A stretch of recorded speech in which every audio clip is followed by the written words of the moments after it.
ଆମ୍ଭଙ୍କୁ ସଙ୍କଟୁ ଧରି ଏହାର ପ୍ରାଣ ଦେବେ ହରି। ଦେଖ ଏ ସନ୍ଧ୍ୟା ବିଭାବରି ଏ ଭୂମି ଲୋକ ଛନ୍ନ କରି ଆସଇ ମୋ ଆଘୋର ରୂପେ ଘନାଥ ଦେଖ ତ ସମିତେ ଆମ୍ଭରେ କ୍ଷୟ ଗୀତି ବଳା ରେଖା ତୋହର ବିଷ୍ଣୁ ଲୀଳା ମୁହୂର୍ତ୍ତ ଅଭିଜିତ ନାମ ସର୍ବମଙ୍ଗଳ ସୁଖ ଧାମ ଏ ଶୁଭ ବେଳେ ଚକ୍ରଧର ଆମ୍ଭଙ୍କୁ ସଙ୍କଟୁ ଧର ଏମନ୍ତେ ଅସୁର ବିନାଶ ଋଷି ଦେବ ତାଙ୍କୁ ଶ୍ୱାସ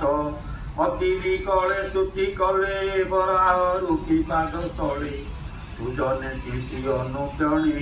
ସେ ଯଜ୍ଞ ବରାହ ଚରଣେ ହରିଚର କରି ଆସ କହି ଜଗନ୍ନାଥ ଦାସ କହି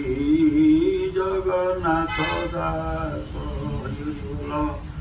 इति श्रीमद्भागवते महापुराणे पारमहंस्यां सहितायां वैयासिक्यां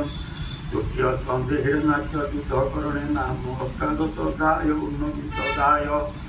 मैत्रेय उवाच हरि मते ब्रह्मार वचन शुणि सन्तोष भगवान् अमृत प्राय शुणि कर्णे असुर वधे सावधाने दक्षिण हस्ते गदा धरि ओंकार नादे दैत्यादि प्रहार कले कर्णमूले गदा पड़िला हस्तुं तले विष्णु हिरण्याक्ष चाहि शास्त्र धर्म विचार आयुध नाही हस्ते यहाकू मारी हेमंते हेमंत विचारे असुर अंते शुभिला हाहाकार ता शुणी प्रभु गदाधर सभ्रमे तोड़िबे निकर भय न कर तुमे केहि कहती देव गणे चाहि हेमंत कही देवराज बुद्धे तोड़िले से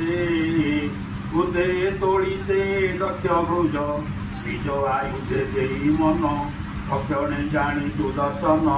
बेगे दाइला शून्य व्यापी तेजे विराजे शून्य रूपी विष्णुर करे मिली जाई दितिर पुत्र न जाणई देवे डाकंती शून्य पथे चक्र को चाहि विष्णु हस्ते भोनाथ तोर द्वार पाल ए दुष्ट तेजे अनर्गल यार प्राण बेगे हर आम्भंकु संकटु धर देवंक वाक्य कर्णे शुणी गोपे धाइले वीरमणि समीपे देखे चक्रधर पोष्टका मुड़े से असुर विश्वास खर तर बहे गोपे कंपई तार देहे कराल दिशे तावदन नयनु प्रकाशे दहन